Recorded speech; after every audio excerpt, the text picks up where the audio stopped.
Era o tempo em que, 1859, lançava-se um estudo sobre biologia evolutiva, a evolução das espécies.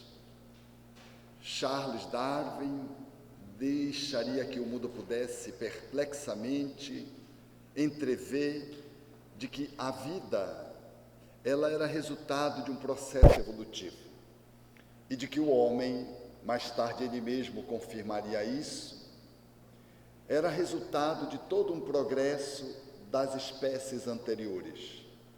Esse encadeamento evolutivo era tudo que o materialismo precisava do ponto de vista científico para afirmar-se contra as assertivas bíblicas. A ideia de Adão e Eva estava em decadência e agora, com o evolucionismo, era possível compreender, portanto, de que o materialismo tinha razão. Não havia Adão e Eva, apenas a evolução que se deu biologicamente, onde uma espécie menos estruturada geraria uma mais complexa e assim sucessivamente, até estruturar o Homo sapiens sapiens, que consagraria o homem moderno. Era a época também, um pouco depois, quando surgiria a figura de Sigmund Freud, o notável médico judeu, que deveria, com a sua obra máxima, estudando o inconsciente, falando dos sonhos, os estudos dos sonhos, no ano de 1900, definindo de que nós não somos só um ser que funcionamos conscientemente. Temos um pré-consciente e temos um inconsciente, que como que dirige a nossa vida. Freud faria igualmente uma análise materialista. Entreveria o homem como sendo resultado de forças que gerariam a libido, e as dores humanas eram resultado de complexos, castrações, inibições da libido, que geraria processos histéricos, adoecimentos psicológicos. A princípio, se pensava que se consagraria apenas às mulheres, daí o nome histeria, de hístero, útero. Mas mais tarde se poderia perceber de que os homens também apresentavam as mesmas consequências quando se travava a libido. Era, portanto, uma tríade extraordinária. Marx, estudando as classes sociais, fazendo uma leitura social materialista. Darwin, estudando o homem na evolução da sua biologia, de ordem materialista. E Freud, analisando que a maior parte do adoecimento humano era resultado de uma religião que combatia a pulsão sexual humana. Também fazendo críticas, notadamente à religião da época, que funcionava no mecanismo de contenção da sexualidade, num período de muita hipocrisia. Esse foi o período em que surgiu essa pergunta: que é Deus? No ano de 1857, iniciando a literatura espírita, o Livro dos Espíritos, aonde Kardec, o professor Hippolyte Léon Denisard Rivaio, formado na escola mais importante da Europa, na Suíça, em Yverdon, agora travestido, escondido, oculto, num outro nome que ninguém conhecia, Allan Kardec, ele publicava essa obra, o Livro dos Espíritos, cuja primeira pergunta é essa: que é Deus? O que é Deus?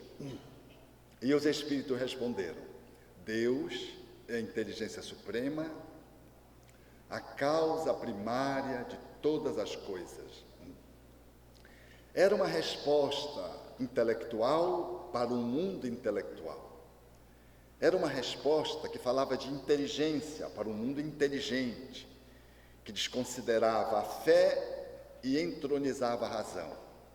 Era uma época em que o materialismo lançava-se com toda a sua força, negando a Bíblia, notadamente aquela que consagrava a teologia como sendo os homens decorrentes de Adão e Eva e dos pares que geraram as espécies. A ousadia de Allan Kardec, ao publicar essa obra, que pareceria ser um fiasco, porque era uma obra que trazia do frontispício filosofia espiritualista e que tinha como primeira pergunta, que é Deus, naturalmente seria uma obra consagrada ao fracasso. Mas isso não se deu. Surpreendentemente, o Livro dos Espíritos logo esgotou a sua primeira edição. E logo Allan Kardec não teria mais fôlego para atender pessoa a pessoa e deveria publicar o que é o Espiritismo, uma brochura com que ele tentava responder às perguntas mais cotidianas que eram feitas à época, porque ele já não dava mais conta de atender a população que o buscava. A obra, o Livro dos Espíritos, não era uma obra simples, era uma obra muito complexa e que trazia a sua estruturação num arranjo que nunca existiu na história da humanidade, nem antes dele, nem depois dele. Era uma obra revelada pelos Espíritos com o trabalho da ciência humana, da qual ele fora o protagonista, usando método experimental e valendo-se de uma equipe de médiuns e consultando mais de 10.000 grupos espíritas sérios, ele estruturou o Espiritismo, que tem uma dupla origem. É divina porque os Espíritos ditaram o conteúdo, e é humana porque Allan Kardec fez o trabalho de ciência para que esse conteúdo divino pudesse pousar na Terra. Essa obra, que começaria de forma despretensiosa, com um pouco mais de 500 questões, e depois, na sua segunda e última edição, com mais de 1.200 questões, com as suas subperguntas, no total, ela ensejaria o iniciamento do pensamento espírita de uma forma filosófica. A filosofia espírita nasceria, portanto, de um trabalho de ciência, cujo objeto dessa ciência era o espírito, e deixaria-nos entrever, com a ciência experimental e com a filosofia espiritualista, como decorrência delas, o aspecto ético-moral, que falaria do cotidiano, de como o homem deve se comportar. E foi nesse ponto, nessa terceira dimensão, dessa estruturação, desse novo pensamento que surgia na Terra, que emergiu o cristianismo novamente. É que os Espíritos disseram que Jesus era a personalidade mais pura que a Terra já conheceu. E era a moral de Jesus, ou seja, o jeito de se colocar no mundo com que Jesus se colocou, era a mesma moral espírita, com a diferença que não estaria mais estruturada na teologia dogmática, da fé que era ridicularizada, mas numa filosofia e numa ciência que dariam base para que essa moral pudesse comparecer de forma bela, diferenciada, estuante, formosa. Assim surgiu o pensamento espírita. Ciência filosófica, de consequências religiosas, daríamos a oportunidade de fazer uma releitura do conteúdo bíblico. A Bíblia, tal como estava sendo interpretada e ridicularizada pelos materialistas, tinha toda a razão. Porque o início da Bíblia, no Gênesis, é um poema que se lança na terra, fantástico, metafórico, tomado ao pé da letra fica ridículo, mas tomado no seu sentido simbólico é extraordinário. O Espiritismo vinha resgatar a Bíblia no sentido figurativo que ela trazia, e traria, do sentido bíblico, as leis universais que guiam o comportamento humano no âmbito da sua ética e da sua atuação, no seu jeito atitudinal, no seu jeito comportamental com que ele deveria ter. Era o resgate, portanto, dos 10 mandamentos de Moisés. Era o resgate da mensagem de Jesus, colocada, quase 2000 anos depois, alicerçado numa base filosófica e científica. Era, por assim dizer, o contraponto ao materialismo da época. Porque o materialismo da época dizia, como diz ainda hoje, de que nós somos só matéria. Somos resultado de um espermatozoide que se une ao óvulo, forma-se um corpo e nós somos um corpo. O que pensamos, sentimos, o que temos saudade, amor, afetividade, ternura, tudo quanto experimentamos enquanto a melodia que nos trouxe da amizade, tudo isso é produto do cérebro. O cérebro é a estrutura material causadora de tudo isso. Não existe alma na visão materialista. O pensamento, o sentimento, o raciocínio, a lógica, a carícia, a caridade, são consequências do cérebro. O cérebro é a base, e tudo que advém como um epifenômeno do cérebro. O cérebro é a causa e tudo é consequência, tudo é efeito. Era, portanto, de uma certa forma, um golpe nas religiões de então. O Espiritismo vinha e faria uma grande síntese antropológica do ser humano, dizendo que não, aquela forma de se ver religiosamente humano, de fato, era uma forma sob uma interpretação que o materialismo conseguia, de uma certa forma, questionar com razão, mas de que nós não éramos estritamente matéria, de que nós não somos um corpo, de que nós somos espíritos e que nos materializamos a partir de um óvulo e um espermatozoide que se unem, formando o ovo, o zigoto. Esse olhar que o Espiritismo traria não seria uma assertiva mística, seria um estudo científico mediante o processo experimental de que o espírito existe, inquestionável, porque era o fato, e contra o fato não há argumentos. Era sobre o fato que o Espiritismo estruturaria a sua filosofia. Não era um raciocínio saído da cabeça de um homem, era um fato demonstrando leis universais de que o espírito existe e, como consequência desse fato, leis que estruturariam uma filosofia. E filosofia essa que explicaria aos homens de onde viemos, o que estamos fazendo aqui, para onde vamos, o que fazemos na terra, por que odiamos, por que amamos.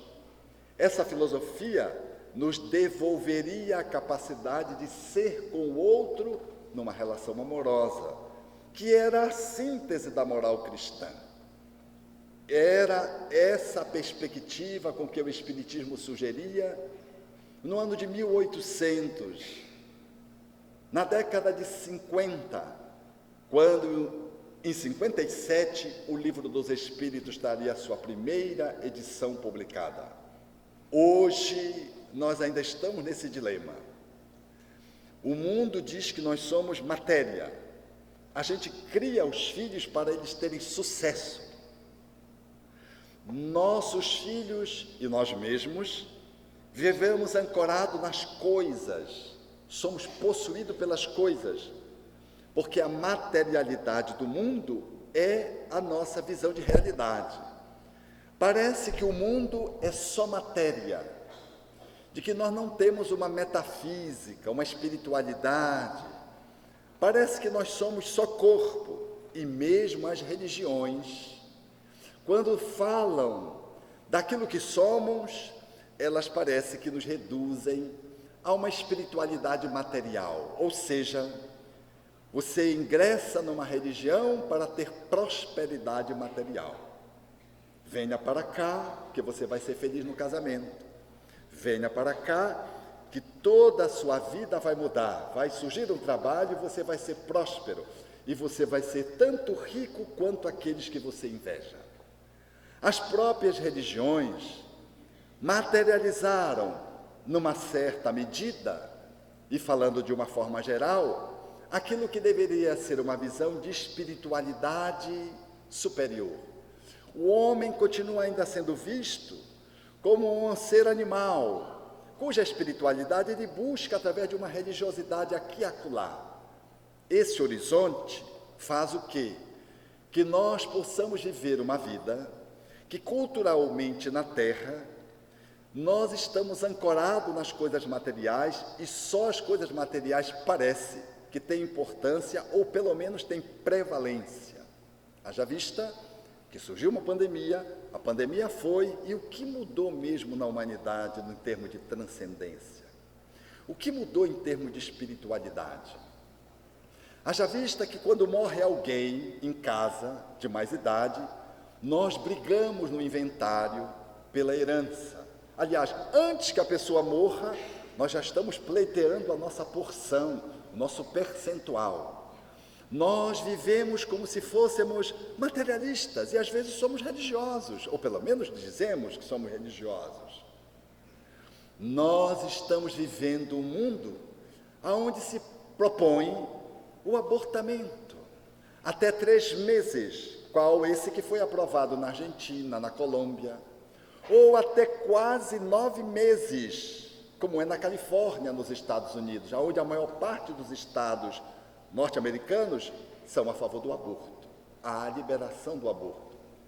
Como se nós fôssemos apenas matéria, e se a célula ainda não se constituiu adequadamente, dizem alguns, não tem sistema nervoso, então é justo o aborto, até o 14º dia, quando surge o neuroblasto.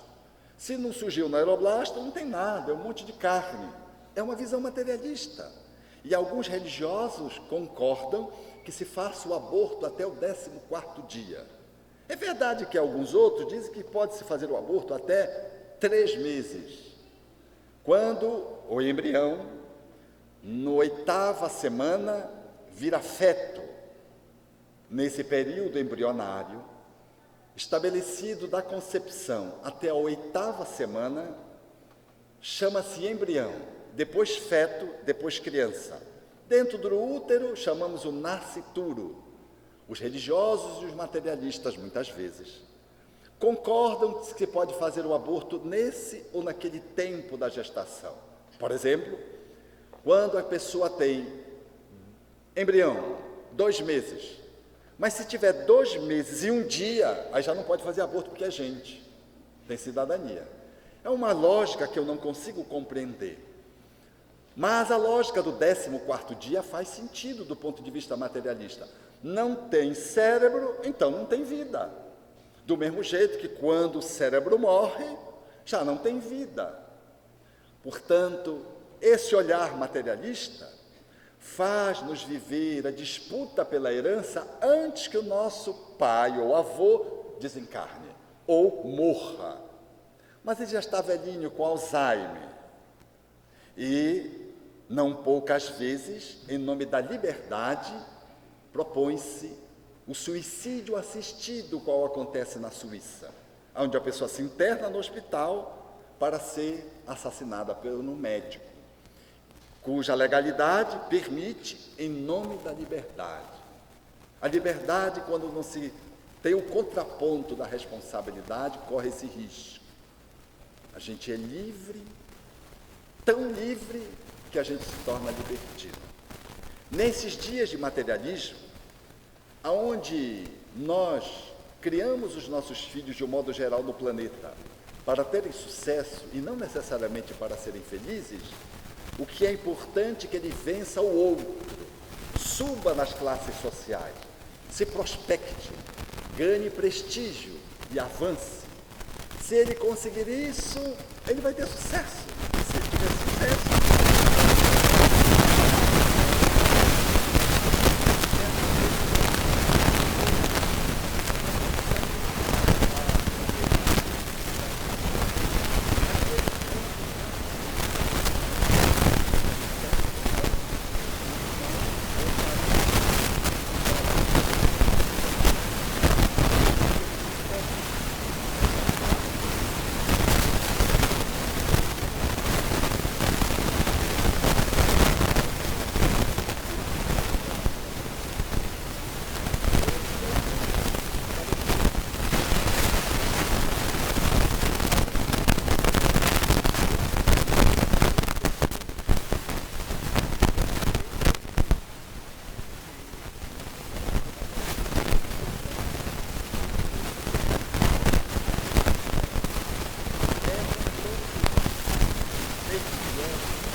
Que somos, de que nós não podemos perder de vista, de que a vida ela é soberanamente espiritual e de que o corpo é uma matéria em que o espírito habita num período mais ou menos longo, dependendo da longevidade, um pouco 4, 5, 10 décadas, mas de que o corpo tem um tempo de validade.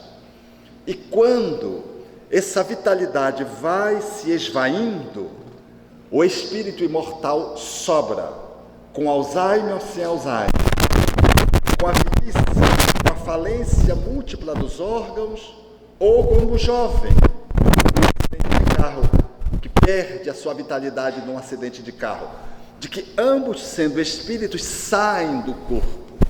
E de que, portanto, a vida, ela é um fenômeno perene, que existe antes do corpo, durante o corpo e após o corpo.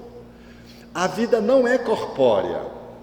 O que é corpórea é a vida biológica, que tem um tempo de início e um tempo de finalização. Mas quem ativa a vida biológica é o espírito imortal. De que nós não somos cérebro. O cérebro nos expressa. O cérebro é que é um epifenômeno do espírito, é uma consequência do espírito imortal. Porque o espírito vale-se do espermatozoide do óvulo e da lei da genética e da biologia para materializar-se, criando no corpo físico uma réplica do que é o seu corpo espiritual ou perispírito. E de que esse corpo, quando encerra a sua vitalidade, nós saímos e voltamos para o mundo espiritual, vivos, porque a morte não existe. A antítese de morte é renascimento. A palavra vida é uma palavra que não tem antítese numa perspectiva filosófica espírita. Logo, esse olhar, ele nos remete a uma reflexão que é um pouco diferente ou muito diferente daquela cultura que observamos hoje no mundo. Um mundo onde você vale quanto você tem, na conta bancária ou no seu patrimônio. Ainda que logo adiante uma bala perdida te pegue, tu não tem nada. Ou tu envelheças, e quando tu vai para o caixão, como o pessoal diz coloquialmente, não tem bolso no caixão. Fica tudo, e fica tudo para a desarmonia familiar habitualmente. Porque tu corres o risco de ser empurrado antes pela eutanásia, em função daqueles que, te vendo, tu demorando muito para morrer, o vovô não morre, aí apressam a morte do vovô, às vezes por desgosto, porque não visita o vovô, não trata bem o vovô, e às vezes com um empurrãozinho, de outro jeito, seja na Suíça, seja em qualquer lugar do mundo. O Espiritismo vem e nos chama a atenção de que nós temos a compreensão de que somos espíritos imortais, habitando temporariamente um corpo, e de que o nosso valor não são os valores materiais, de que a única propriedade que temos realmente é aquela que está dentro de você. Nem o corpo te pertence. Nós estamos usando o corpo como quem veste um escafandro, ou quem veste uma vestimenta. Vamos devolver para a alfaiataria da natureza o corpo quando ele não mais nos servir. E em sendo espírito, nós somos herdeiros de nós mesmos, de que a única propriedade que vale é aquela que nós levamos além desse mundo. É aquela que nos habita as entranhas do ser, não as entranhas do corpo. E logo, o que deve ter prevalência são os valores e princípios que regem a vida espiritual, e não os valores e princípios que regem o mercado, o mundo material. Parece uma coisa óbvia, mas se nós nos apercebermos, não é. Haja vista que nós vamos funcionando, e à medida que o tempo vai passando, a gente começa a se desesperar, primeiro que está ficando velho. Eu não sei se vocês aqui para o Paraná ficam velhos. Lá para o norte, a despeito do açaí, nós envelhecemos. Ai que surge uma ruga no rosto de uma mulher. Ela tem uma crise de depressão, porque surgiu uma ruga. Há que se fazer o preenchimento. Se ela é rica, ela vai e utiliza o Restylane, o Botox. Se ela é pobre, ela come e preenche a ruga com gordura. É uma forma de resolver o problema da autoestima. Porque a autoestima, ela tem a proporção da beleza do corpo. Ela não tem a proporção da beleza da alma. Aí você vê uma mulher e um homem muito belo, muito bela, e quando você vai conviver, como diria lá na minha terra, não vale um tostão. E você vê uma pessoa feia que dói, homem ou mulher, e quando você vai conviver, você quando vê, admira aquela pessoa. Diz, mas que pessoa extraordinária! É que a convivência, ela revela os valores do espírito. O corpo engana como uma propaganda inicial de marketing. Mas depois na convivência o que prevalece é o que está dentro. Todos nós conhecemos Chico Xavier. Chico Xavier é uma figura bonita ou feia? Dizia minha amiga, horrível, Alberto. Ela com 10 anos, conhecendo o Espiritismo, foi visitar Chico Xavier. E quando ela fez a adesão ao Espiritismo inicialmente, ela foi visitar Chico Xavier. E ela estava com Chico Xavier. E Chico Xavier era uma figura impressionante, porque ela estava na fila onde se dava os pães e algumas moedas. Chico fazia isso num processo de demonstração para aqueles que o cercavam, a necessidade da gente compartilhar. Tudo contra uma visão dos assistentes sociais, do serviço social, porque parecia que era um paternalismo, um assistencialismo, mas tinha outro objetivo aquele gesto do Chico. Ela estava lá do lado dele, uma mulher muito bela, formosa, da alta sociedade, e olhando o Chico abraçando aquelas mulheres. Mas que homem abraça essas mulheres sujas, esses homens sujos, homens e mulheres na fila? E de repente ele se volta para ela e diz assim, como quem captou o pensamento dela. Vamos dizer que ela se chamasse Maria. Maria, eles trabalham muito, e eles vêm assim. E ela, que não tem papo na língua, olhou para o Chico e disse, Chico, minha mãe dizia, que a gente pode ser pobre, mas não precisa ter falta de higiene e ser mal cheirosos. O Chico virou-se para ela e disse, pois é que eles não têm os pais que nós tivemos, então nós precisamos educá-los. Aí ela levou a primeira paulada do Chico. Ela começou a achar aquele homem diferente. Aí ela estava dentro da casa do Chico e de repente o Chico estava comendo queijo. Ela olhou o Chico de perfil e disse, que homem feio. Vocês acham o Chico feio? Pois ela achava. Que homem feio. Aí o Chico foi se aproximando e ela estava, antes que ela percebesse essa cena, a casa do Chico. Ela ficou olhando a casa do Chico e disse, se eu tivesse a oportunidade, eu dava uma limpeza aqui, espanava aqui, trazia minhas obras de arte, botava aqui, botava lá. Ela decorou a casa do Chico, fez um design no interior mental. O Chico veio se aproximando, aproximou-se dela e ofereceu o queijo. Ela declinou e ele disse assim, pois é, Maria, tem muitos que vêm com a prova da feiura. E tem outros, num gesto muito delicado, veio com a prova da beleza. Era ela, que era uma mulher muito bela. Passado mais um tempo, ali a conversa, ela já achando estranho aquele homem, que ela não podia mais pensar nada. Ele disse: Maria, você gosta muito de obra de arte, né? Ela disse: adoro, Chico. Como é que ele sabe que eu gosto de obra de arte? E Chico complementou: eu também, minha filha, adoro obra de arte. Ela já estava decepcionada. Ela me contando essa história. Eu já queria escovar minha mente, que eu não podia pensar nada, que aquele homem captava o meu pensamento. Já estava decepcionada com esse tal de espiritismo mesmo. Tinha feito uma adesão recente, tinha sido levada pelo amigo Adelino da Silveira. Aí de repente chegou umas visitas, e lá o Chico foi atender essas visitas que tinham vindo de São Paulo. E ele chamou para ela ir junto. Deixa estar que quando ela foi fazer o seu primeiro contato com o Chico estava fazendo aquele verdadeiro evangelho à sombra do abacateiro, e chamou o Adelino e disse: convida a Maria para ir em casa depois. O Adelino ficou eufórico. Disse para Maria: Maria, ele já sabe que tu está aqui, mandou te convidar para a gente ir para a casa do Chico, para a casa dele. Ela disse: como é que ele sabe que eu estava aqui se ele não foi apresentado para ele?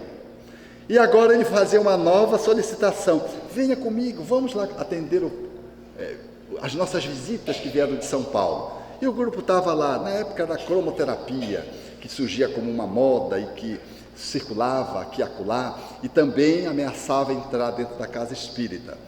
E foi nessas circunstâncias que o pessoal começou a falar da cromoterapia, efeito das luzes, o que é que elas causavam, e perguntaram para o Chico o que é que ele achava. Ele disse: é maravilhoso. O Chico adorava tudo, né? Maravilhoso.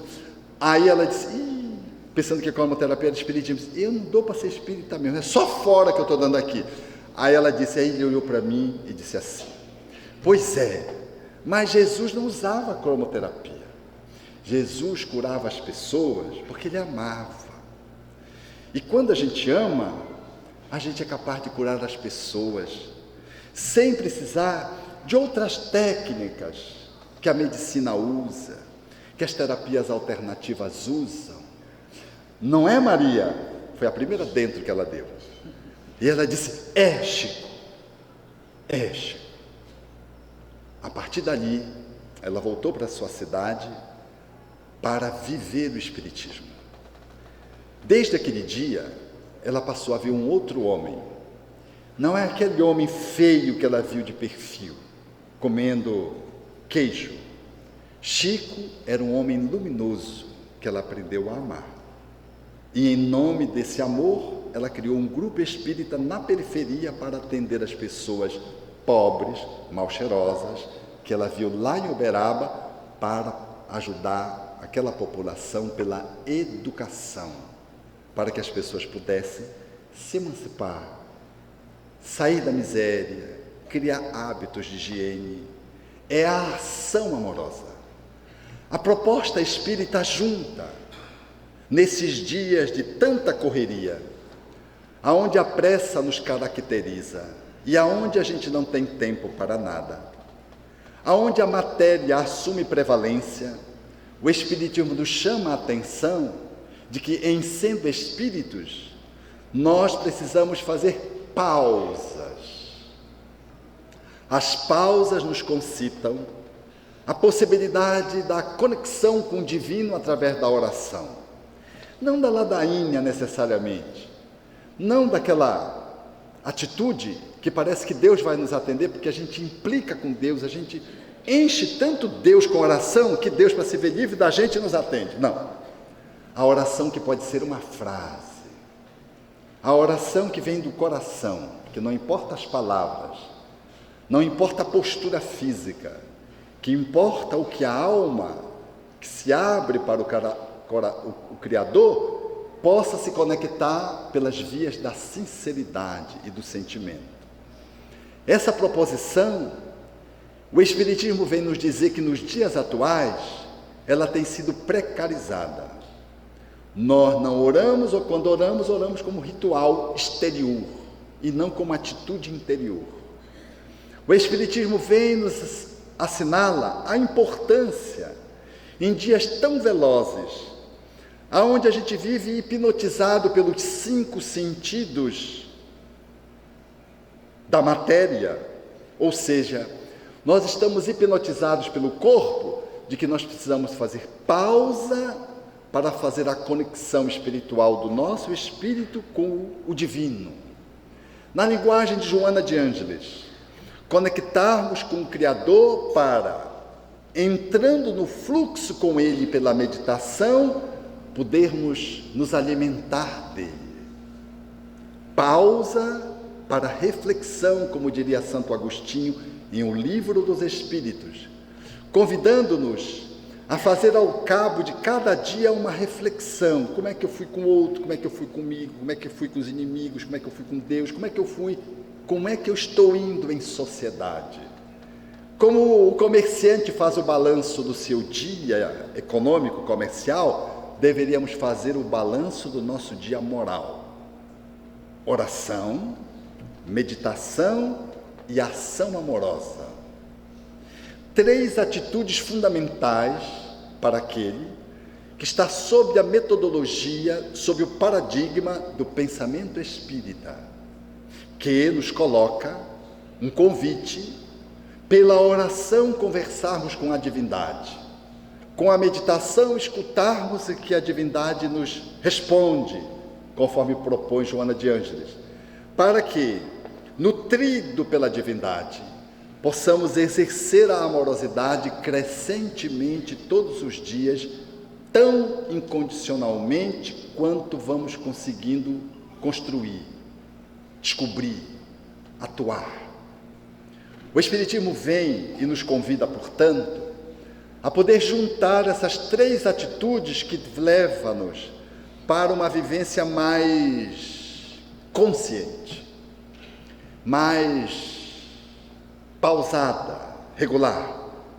Ao invés do frenesi, ao invés do corre-corre, aonde nós somos sequestrados pelos equipamentos eletrônicos, nós possamos nos manter autônomos e podermos tratar as coisas e como meios de desenvolver a nossa competência espiritual. E não coisificarmos as pessoas para levarmos vantagem, vencendo-as para prosperarmos e termos sucesso. Sucesso quase sempre material.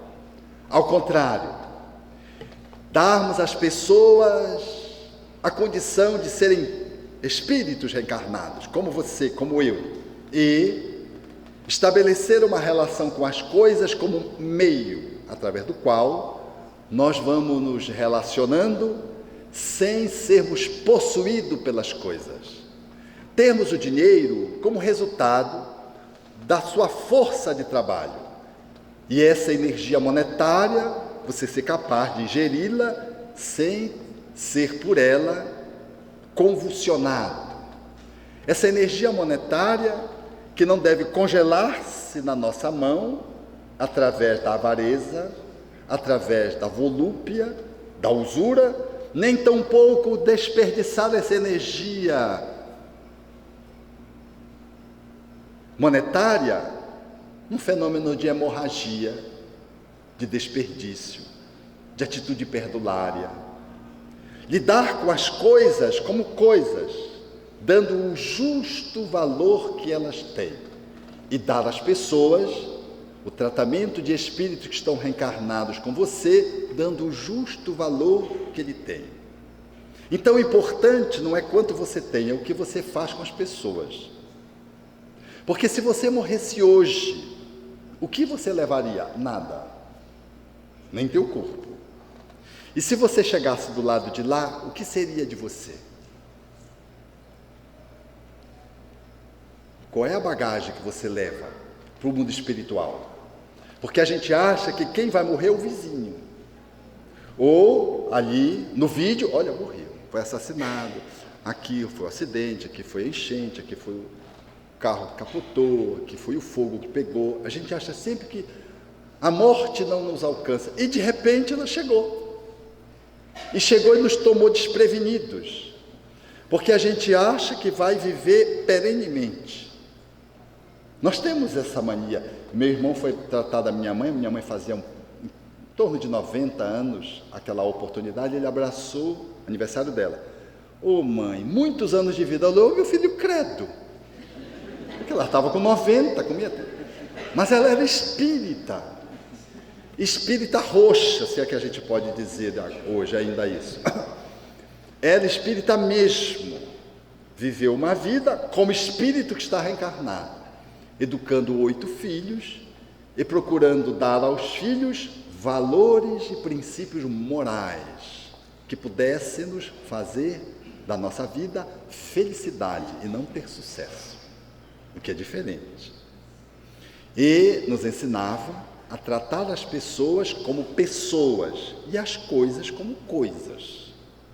Não coisificar as pessoas, porque hoje nós perdemos essa medida e não sabemos o quão é importante esse filho que veio cair nos teus braços e que nasceu trazendo uma síndrome ou um transtorno do desenvolvimento.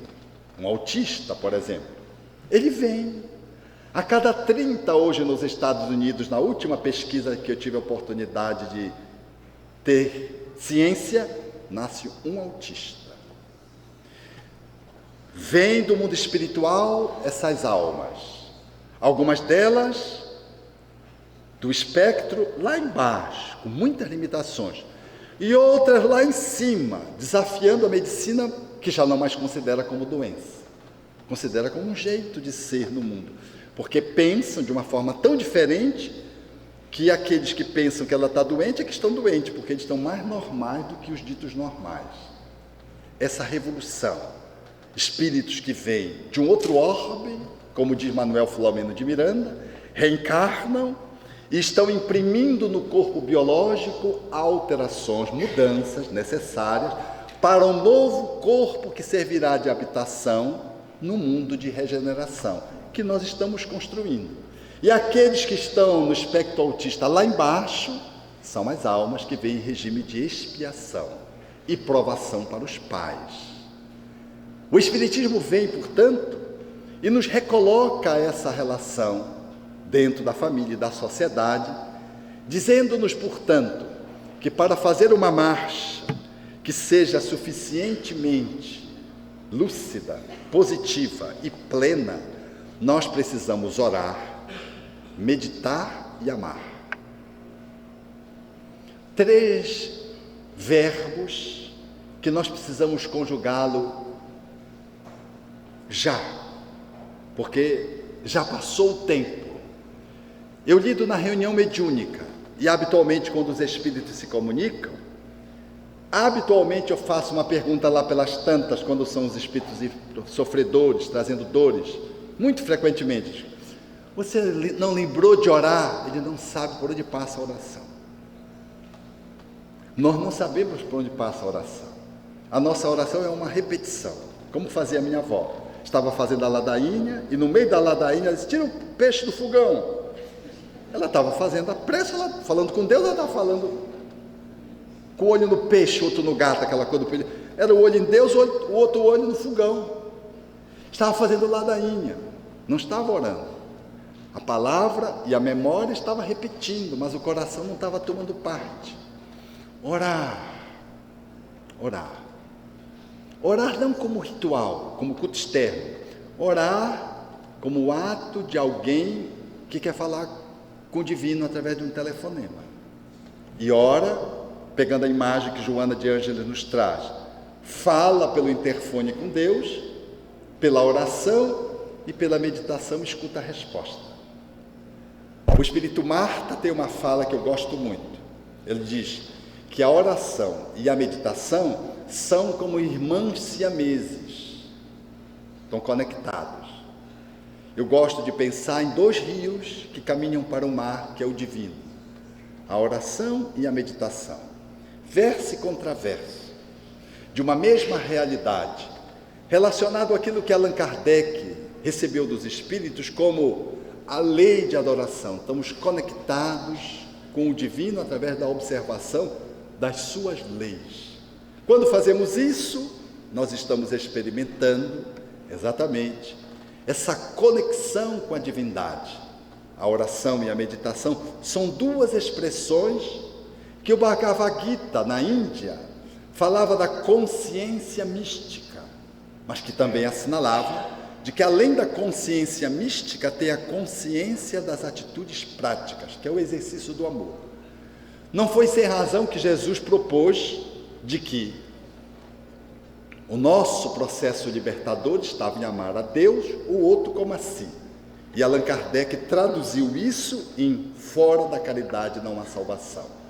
O exercício da amorosidade é a atitude que se segue à reflexão que a oração e a meditação proporcionam.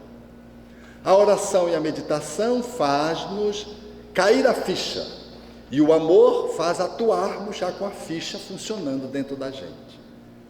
Por isso, para não termos surpresa, porque outro dia eu atendi um espírito que veio assim, ele se comunicou assim: a porta é muito estreita, muito estreita, muito estreita. É uma fala de Jesus lá, falando da porta estreita. E ele repetia. Eu achei que era um benfeitor, fiquei esperando que ele fizesse o seu discurso, a sua fala, a sua mensagem. E ele continuou repetindo, aí eu percebi que ele estava com alguma dificuldade.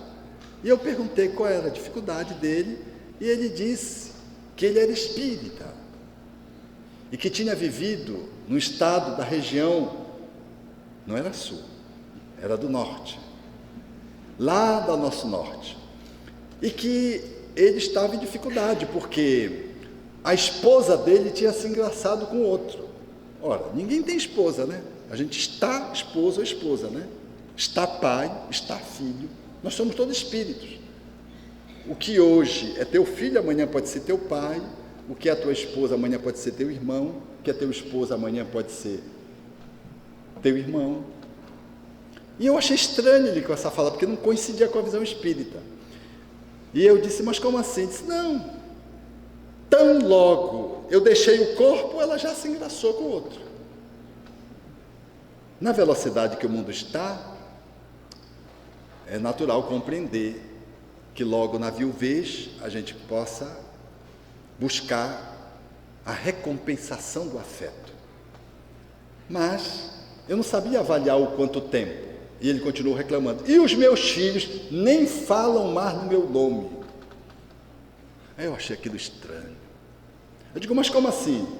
Disse, não, eu não falo mais no meu nome. Ora, um pai cujos filhos não falam no nome, deve ter havido alguma encrenca. E eu disse, mas tu era espírita? Eu trabalhava, fazia palestra, coordenava grupo. Eu digo, tu fazia, às vezes você fazia. E cadê Bezerra de Menezes que não veio me receber? Se ele era espírita e fazia o bem, a caridade, cadê Bezerra de Menezes? E eu percebi então que ele tinha vivido essa religiosidade externa, muito embora fosse espírita, e de que ele fracassou e estava na condição daqueles espíritas que Eurípides Barçalufo recepciona no sanatório que ele criou para atender os médiuns e os espíritas, que Manuel Filomeno de Miranda descreve nas suas obras através de Divaldo Franco. E eu comecei a conversar com ele e demonstrar a dificuldade que ele estava. E eu perguntei para ele, você sabe onde ele está? Ele disse, não. Eu disse, você está em Belém do Pará. Belém do Pará, ele se assustou, porque era longe da cidade onde ele estava. Eu digo, você sabe quem trouxe você aqui? Ele disse, quem? Eu disse, Bezerra de Menezes, que trouxe você aqui, porque você merece ser atendido. Ele disse, mas por que ele não me recebeu? Eu digo, não sei porque ele não recebeu, acho que deve ter havido alguma falha de comunicação aí, ou de leitura de realidade, porque Bezerra de Menezes não falha. Espírito nobre, ele está sempre atuante. O que é que aconteceu? O que é que você acha que aconteceu? Você acha que tem uma mulher que é tua, que já está casada com o outro. Você acha que está com raiva dos filhos, porque os filhos já não pronunciam o teu nome. Aí eu fui fazendo uma leitura de realidade. E ele então foi percebendo a realidade, aí eu fui dizendo a frase com que ele iniciou a comunicação. A porta é estreita, muito estreita, muito estreita. E aí eu notei que ele ficou compungido. E eu disse, você foi trazido para ficar conosco um pouco. Ele disse, não, mas eu não quero ficar conosco. Onde você quer ir? Não, eu quero voltar para casa. Ele ainda estava na casa lá. Veja, a gente desencarna e continua na casa, achando que a casa é nossa, a mulher é nossa, o esposo é nosso, os filhos são nossos. Olha lá. Olha como nós estamos vivendo. Eu estou falando aqui de espiritismo, o espiritismo. E aí ele resistiu. Eu disse, está vendo como você está resistindo? Você está vendo pelo que você acha agora que Bezerra de Menezes não veio buscar você? Ou ele veio, mas a sua resistência, a sua negação à realidade. E ele começou a chorar, e eu disse-lhe, aqui no Jardim das Oliveiras, em Belém do Pará, você vai ficar acolhido, vai se recompor, vai dar um tempo para você, porque você precisa de um tempo. O tempo que a gente não se dá aqui, a gente vai ter que se dar lá. A pausa que a gente não faz aqui, a gente vai fazer lá. Então não é melhor fazer logo aqui, antes da gente dar problema lá? E chegar lá no Belém do Pará e dizer, a porta é muito estreita, é muito estreita. Se vier algum paranaense com essa conversa lá, vai dizer, olha, eu falei disso lá. Não venha para cá com isso não, dê um toque para lá. E se eu chegar na reunião mediúnica de você e disser que a porta é muito estreita, você já sabe como me atende, já sabe como resolve a minha encrenca. Então precisamos de fazer pausas. E eu disse, você vai fazer uma pausa para você? E pensei, mas não disse, dá uma pausa para a esposa, né? Ser feliz. Porque você imagina se ela era feliz com esse homem, que era dele. Vocês imaginam esses filhos, que talvez tenham ganho um bom padrasto naquele momento, quem sabe, se não se lembrava no nome dele, ele não deveria ser um pai presente, um pai amoroso. Então, nós precisamos, à luz do pensamento espírita, radicalmente pararmos, como propôs Santo Agostinho Allan Kardec, fazermos pausas, usarmos a oração não como uma atitude de comercialização com o divino, porque a gente diz, Pai nosso que está nos céus, seja feita a tua vontade. A gente só diz isso, mas não pensa que é a tua vontade, a gente quer que faça a nossa. Não é verdade? Se eu dissesse assim, olha, hoje você está convidado a se preparar, porque amanhã você vai fazer uma grande viagem, não é para Belém do Pará. Belém do Pará é pertinho, nós gastamos aqui, eu e a Adriana, minha esposa, 8 horas para chegar aqui. É uma viagem para encontrar o divino. O que você acha? Você há de dizer, amanhã? Mas eu tenho um neto, eu tenho a minha esposa, o meu esposo, tem um bocado de coisa para desenrolar aqui. Gente, aí para encontrar o divino, sucesso total. Olha, faz o seguinte, diz lá para o divino que eu vou ficar com ele eternamente. Então, se eu vou ficar com ele eternamente, se ele não pode me dar uma sobrevida assim de uns 20 aninhos, a gente não vai pedir 20 dias para resolver a encrenca, vai pedir 20 anos, que é o tempo que o meu neto... A gente sempre arruma uma desculpa, né? Nós não vivemos, como diz Humberto de Campos, através de Chico Xavier, como se hoje fosse o meu primeiro dia de vida e como se fosse o último. Viver plenamente cada dia, como se fosse o primeiro e o último dia. Ou seja, como Francisco de Assis. Se você fosse morrer, perguntaria Leão para ele, o apóstolo, companheiro de jornada mais afeiçoado, mais vinculado a Francisco de Assis, o que você faria? E Francisco diria para Frei Leão, eu continuaria capinando o meu jardim, que era o que ele estava fazendo. Quer dizer, a gente acha que capinar o jardim não é importante, né? Francisco não saía correndo para resolver uma... Ele ia continuar capinando o jardim dele se ele tivesse que morrer naquele dia. Ou seja, ele estava fazendo o que era de mais importante fazer naquele momento, era capinar um jardim. Deu para compreender, né, ao alcance do que é viver conscientemente, estar onde você está, fazendo o máximo, pleno. Eu sei que isso pode parecer uma alucinação de um paraense que tomou muito açaí. É um convite para o exercício de fazermos mais pausa para ficarmos mais plenos através da oração reflexiva que nos suscite um espaço de amorosidade. E aonde amar é botar um filho do colo, mas também é cultivar uma planta no jardim. Amar é abraçar a pessoa que tu mais ama, mas também é capinar o teu jardim, como Francisco de Assis dizia. Chamava o irmão Sol, irmão Lua, irmão Lobo, mas capinar o jardim era uma atitude sagrada para ele. Ou seja, tudo que fazemos quando estamos investidos da amorosidade passa a ser sagrado. Aí nós não temos uma vivência para Deus e uma vivência para o mundo, não tem isso. Deus e Mamon. Existe Deus que vale-se de Mamon para continuar deificando ou sacralizando a sua existência. A proposta espírita, portanto, na vivência dessa tríade, é que possamos viver uma vida cada vez mais plena de felicidade, de gosto, aonde o melhor que você pode estar fazendo amanhã, domingo, à tarde ou à noite, é comer uma pizza com a pessoa que é o teu filho, com a tua esposa, com o teu amigo, que está convidado, que está contratado para amanhã, o que está combinado.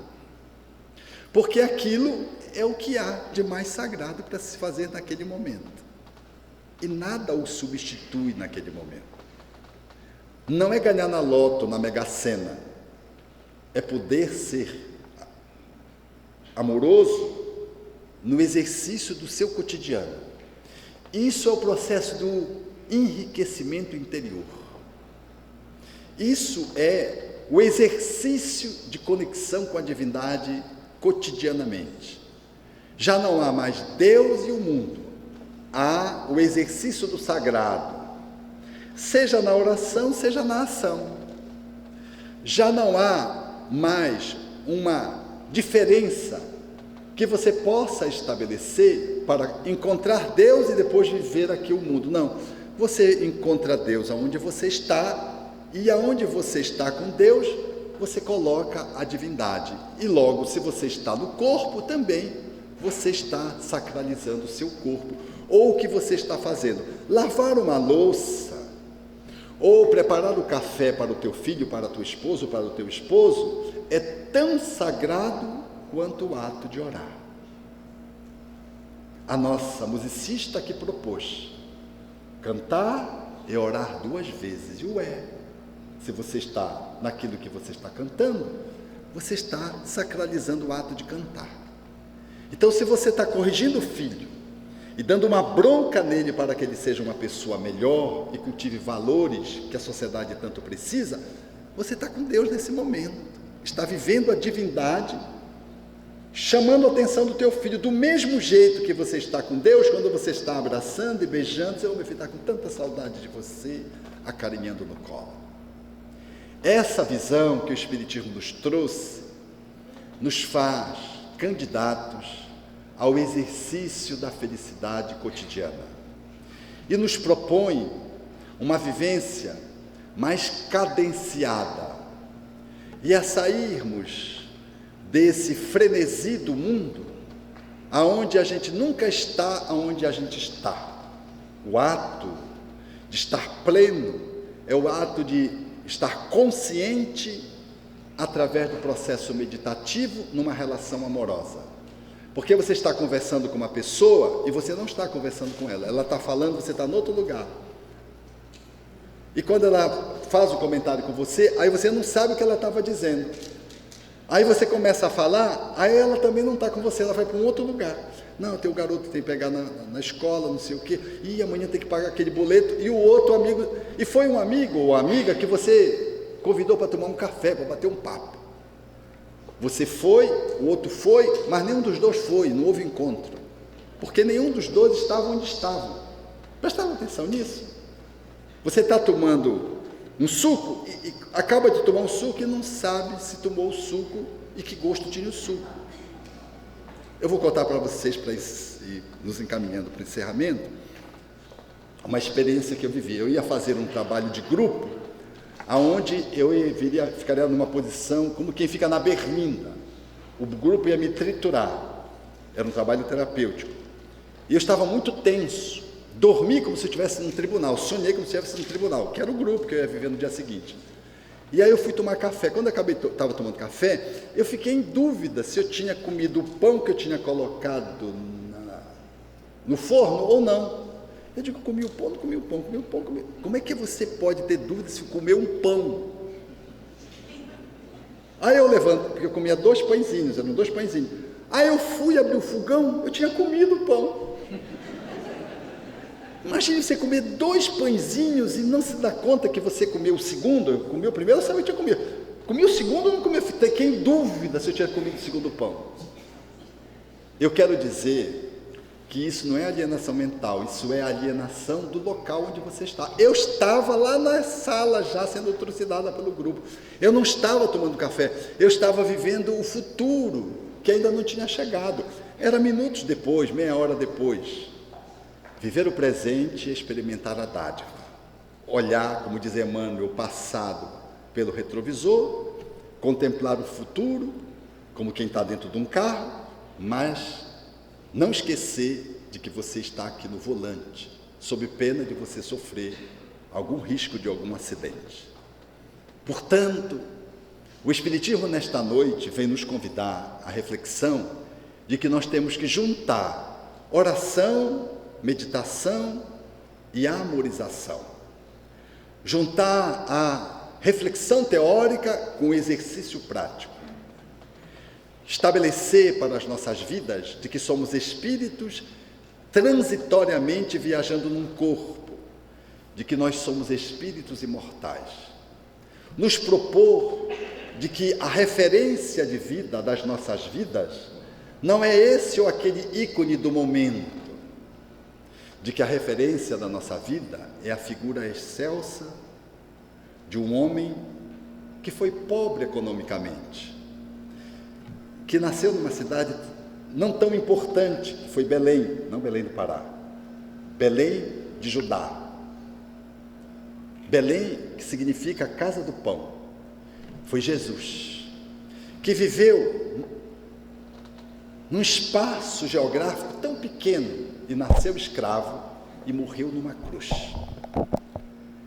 Reconhecer nessa figura que não tinha onde repousar a cabeça, que era despossuído materialmente, o homem mais pleno que a terra já conheceu, e podermos transformá-lo nesta noite nesse ícone que nos ajuda a perseguir esses 3 verbos: orar, meditar e amar, para que possamos tornar a nossa vida uma vida digna de ser vivida, e para poder compartilhar com aqueles que caminham conosco, a fim de que, através de nós, a divindade possa ser revelada, sem que falemos de Deus. Quando se vive as leis de amor, você fala de Deus sem pronunciar o seu nome. Aliás, os religiosos mais ortodoxos do judaísmo não pronunciam Deus, porque é um nome que não nos compete repetir, de tão magno que Ele é.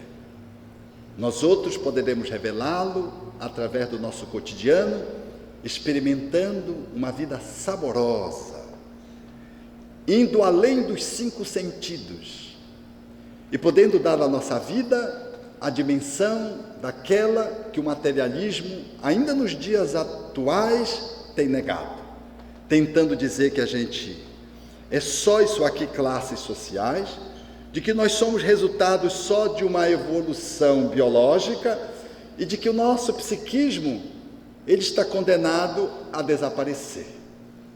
O inconsciente, logo mais, deixa de sê-lo quando nós morremos. Não. As classes sociais somos nós que somos recolocados sobre elas. E só se pode entender a relação de classe se você consegue entender a reencarnação. De que você está no mundo, está numa pátria, vai para outra, vive numa classe social, vive noutra. De que o nosso corpo é resultado da interferência do nosso corpo espiritual. E a biologia evolutiva consegue explicar os édolos perdidos através da reencarnação. E de que o teu inconsciente é o inconsciente desta vida e de múltiplas vidas que tu já tiveste e haverás de ter. Esse olhar nos devolve, portanto, a divindade. E aí, nós já não precisaremos perguntar como o poeta pergunta, procurando entender a magia que é da vida, procurando compreender as nuances do cotidiano, de forma poética, quando diz: quem foi que fez o sol tão vivificador, e sua luz tão brilhante e cheia de fulgor, os trilhões de estrelas que cintilam nos céus, e as nuvens vaporosas como densos véus, a mecânica celeste, o arcano profundo da eterna ciência que equilibra os mundos, os micro-organismos em desenvolvimento e os orbes gigantescos em deperecimento, o átomo e a nebulosa, a ameba e o serafim, e as origens das coisas que nunca terão fim, a virtude impoluta que não se modifica e a pulsante energia que a tudo vivifica. Quem foi que fez a chuva, o vento, o raio e o trovão? Fez a primavera, o outono, o inverno e o verão. O perfume das flores, os sons, o ar, os campos, as florestas, a terra, o céu e o mar. Quem foi que fez o cantar do rouxinol no alvorecer de um dia aonde o sol se põe para se levantar no dia seguinte, e as feras se estabelecendo no mundo, convidando uma reflexão sobre os seus instintos, enquanto os pássaros voejam, caracterizando em revoada de que há um mistério cancioneiro que habita o cosmos. Que maravilha é esta que eu não posso descrever com todo o dramatismo que eu pudesse ter. Artista ilimitado, profundo e ilimitadamente me coloco de genuflexão para me perguntar, em grande oração, quem foi que fez o cosmos, que transforma, reforma, em repouso agindo, tudo dirigindo. Pergunto às outras vozes, quem me podeis dizer? E as vozes me respondem, foi Deus, foi Deus, foi Deus, foi Deus, obrigado.